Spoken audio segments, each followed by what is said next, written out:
नमस्ते, म डाक्टर प्रवीण। आज चाहिँ मेरो ओपिडीमा एकजना 19 वर्षको भाइ आउनु भएको थियो।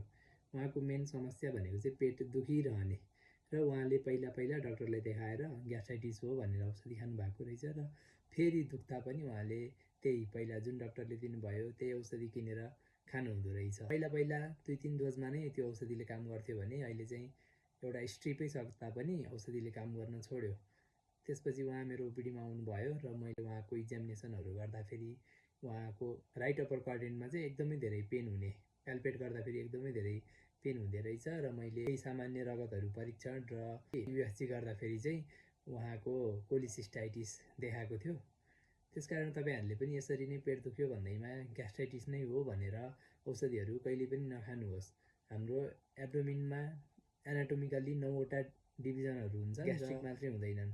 त्यसकारण तपाईँले चाहिँ सही रोग निदान गरेर मलाई कुन रोग लागेको छ भनेर चिकित्सकलाई देखाएर मात्रै त्यसको औषधि खानुभयो भने त्यसले फर्दर कम्प्लिकेसनहरू हुन दिँदैन।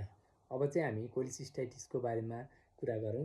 कोलिसिस्टाइटिस भनेको पित्तथैलीमा हुने सुजन हो। पित्तथैली हाम्रो कलेजोको मुनि हुन्छ र यसमा चाहिँ पित्त यानि कि बाइलहरू सञ्चय भएर बसेको हुन्छ।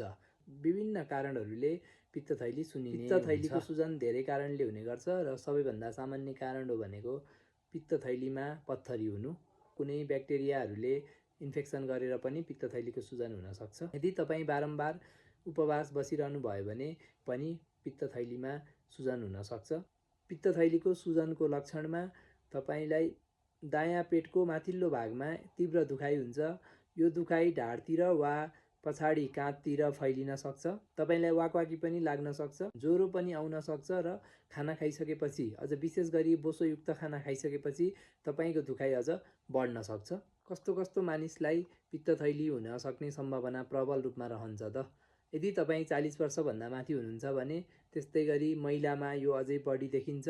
मोटोपना भएका व्यक्तिहरूमा, अत्याधिक बोसोयुक्त खानपिन गर्ने मानिसमा, गर्भ अवस्थामा पनि देखिन सक्छ। त्यसकारण तपाईँले पनि एकदमै पेट दुख्यो भने ग्यास्ट्रिक हो भनेर नबस्नुहोला र तुरुन्तै चिकित्सकसँग परामर्श लिनुहोला। धन्यवाद।